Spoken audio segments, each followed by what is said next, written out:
Percayalah muslimat, lagi kita menyampah dengan orang tu, ini tips paling mudah kita nak hadam. Lagi kita benci dengan orang tu, lagi dia memusuhi kita, doakan dia. Doakan dia. Doakan dia. Ya Allah, walaupun aku geram sangat dengan dia ni, ya Allah. Macam itulah cara tu kan, geram. Ketat ni kat sini ni, ketat tau. Tapi muslimat hari-hari buat. Lama-lama kita, ya Allah, aku tengok kat Facebook dia, anak dia dapat UPKK 8A semalam, ya Allah. Aku tumpang seronok juga, ya Allah, syukur. Nanti anak dia berjaya, bertambah lagi orang dalam taman ni yang berjaya. Kita pelik tau muslimat, longgar dah kat sini. Ya pasal apa aku dah tak ketap gigi ni? Itu tanda hati yang busuk dulu sudah membersih. Hati yang bersih ni muslimat, orang yang akan mati dengan qalbun salim. Latihlah hati kita hari-hari mendoakan orang yang kita benci, mendoakan orang yang paling kita menyampah dalam hidup ni. Rasai hati yang baru. Bila nak start hari ni, rasai 2020, kita akan rasa lapang. Maafkan orang yang bersalah dengan kita walaupun dia tak minta maaf dengan kita. Lapang muslimat. 2020 ni dulu cikgu saya sebut, sampai cikgu saya kata masa tu cikgu dah mati belaka lah. Tapi ramai lagi tahu cikgu saya hidup. Yang cakap-cakap macam tu ramai yang hidup. Sampai kami kata 2020, rupanya tinggal berapa hari je. Maknanya hidup ni perlu dilalui saja muslimat. Kita hanya pelakon kepada skrip takdir yang telah Allah tuliskan. InsyaAllah semuanya sempat tahun 2020. Betul tak muslimat? So jangan ketatkan jiwa kita. Jangan sempitkan dada kita yang lapang ni. Alam nashrah laka sadrak. Biar dada kita ni lapang. Walaupun permasalahan banyak, kita rasa ramai orang tak suka dengan kita, muslimat, rebutlah kesukaan Allah. Memaafkan orang, memberi contoh tauladan yang baik. Kita akan hidup atas dunia ni walau diuji Allah apa, pasti akan mempamerkan senyuman. Orang pula pelik dengan kita. Kau ni tak reti ke orang tak suka dengan kau? Cepat je buat baik. Ada orang minta tolong, orang belum minta lagi kau dah tolong. Muslimat, sebab kita tahu ini yang disukai oleh Allah.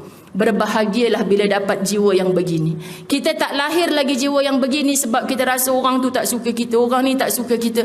Kita takut buat macam ni. Kita hanya sibuk dengan makhluk, tak sibuk dengan Khalik. Muslimat, ada satu cerita yang saya bawa ke Kampung Kapau, Bukit Tinggi. Mereka minta saya bertausiah di situ. Saya kata saya datang ni nak sampaikan sumbangan, bukan nak bagi ceramah. Tapi dia bagi tahu dengan orang kampung, Ustazah nak bagi tausiah pula dah. Jadi saya kata lagi 7 minit nak azan isyak. Azan isyak je saya berhenti. Tapi Ustazah Zai bukan boleh kalau dapat mikrofon. Okay, maka dari 7 minit tu azan isyak pun dia orang senyap. Saya tak sedar dah azan isyak. Mereka pun tak minta mikrofon untuk azan isyak. Rupanya 37 minit juga saya bercakap, kan? Sebab apa muslimat? Saya nak bawa cerita daripada Radio Aikim yang ketika saya on the way ke KLIA, saya dengar dalam Pesona di Zahra Ustaz Abdullah Al-Amin. Kan? Dia cerita tu buat saya, Masya Allah Tuhan. Sebab tu jangan pernah sombong. Siapapun kamu, orang berada di pentas ceramah, jangan tutup telinga daripada ilmu. Dengar. Saya tak pernah sempat, Ustazah, hari ni masjid saya ada Ustaz Samsul debat tau Ustazah, rugi kalau tak datang. Contoh, hati ni geram, ya aku nak datang juga ni, syok juga ni kalau dengar. Tapi kita pun ada program lain. Tapi sambil bawa kereta, janganlah sibuk dengan hiburan lain, dengar ilmu. Ilmu, subhanallah muslimat. Ustaz bicara tentang nama Allah Asy-Syahid. Jadi ketika kami datang ziarah masjid di Bukit Tinggi tu untuk sampaikan sumbangan kepada anak-anak yatim, anak-anak yatim ni buat persembahan dulu, mengalunkan Asmaul Husna dengan suara yang begitu indah. Nak menitik dah air mata Ustazah, Masya Allah.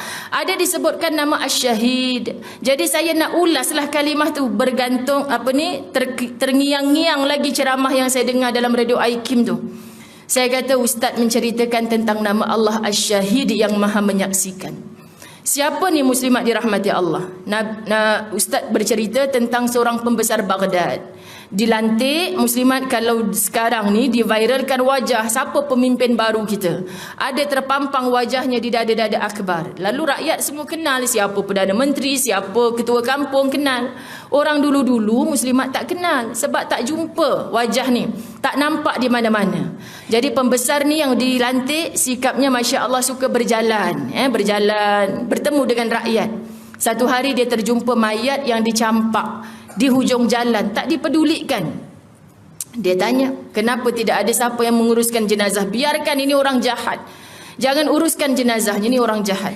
Muslimat rasa tanggungjawab, dia tanya pada orang kampung, tunjukkan aku rumahnya di mana, biar aku yang bawa, mesti keluarganya tunggu kepulangannya. Bila balik ke rumah, walaupun seluruh orang kampung kata dia orang jahat, isterinya menangis-nangis.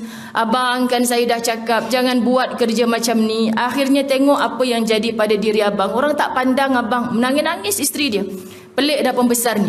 Muslimat, ingat tak kita hadis Nabi SAW, orang yang paling baik adalah orang yang paling baik kepada keluarganya, ahlinya. Ada hadis itu yang versinya sebut kepada isterinya. Maka bila sang isteri menangisi mengatakan suami ini baik, pembesar kata mustahil dia orang jahat.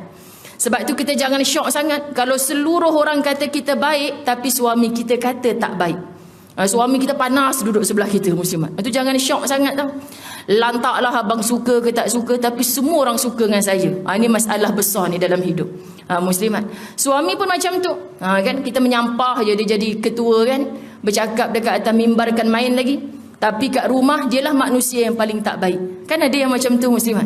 Jadi orang yang sebantal sahaja yang kenal siapa dia ni. Itu pun tak boleh menerobos sampai dasar hati. Ikhlas ke tidak laki aku ni belikan gelang petang tadi ni? Kita tak boleh nilai.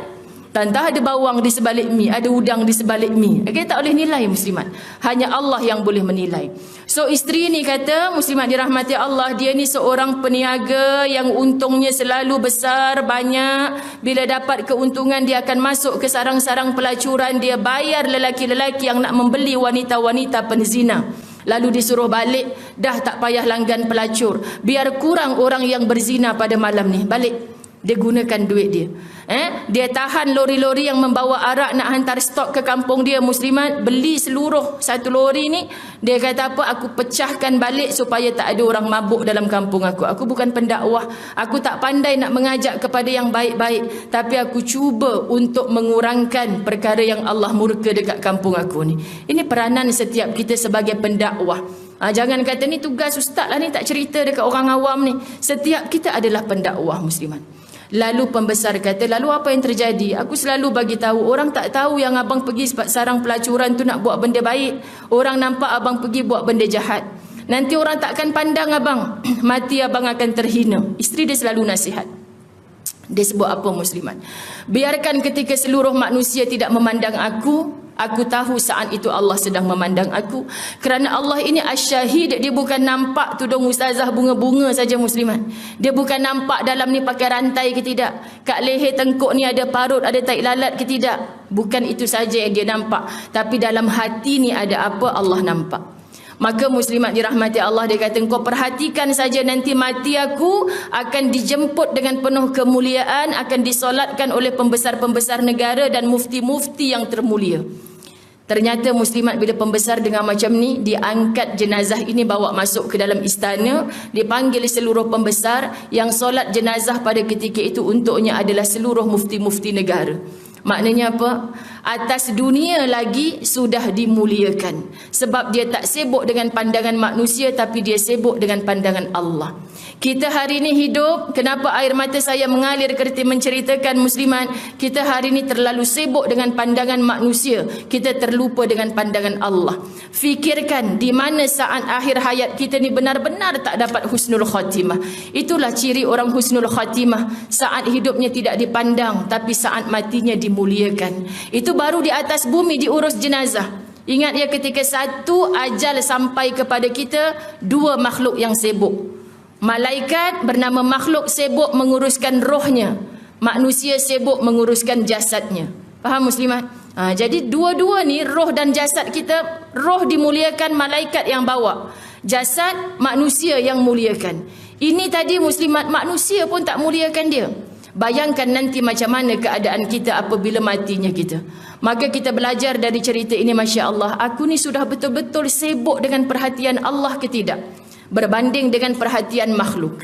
Cerita ini sangat memberi pelajaran kepada kita, muslimat. Serulah nama Allah bila kita dalam kesunyian. Bila kita rasa tak dipandang segala amal, ya Allah, orang tak tahu apa niat, apa tujuan kita, tapi aku serahkan kepada Engkau wahai Allah. Ini nama Allah Asy-Syahid. Baru satu, belum 98 lagi nama daripada 99 Asmaul Husna. Subhanallah, ceteknya ilmu kita muslimat. Sebab itu bila kita belajar satu, sepatutnya kita amal, upgrade diri kita tentang amal satu lagi, supaya makin hidup, makin bermanfaat kita sebagai manusia, insya-Allah.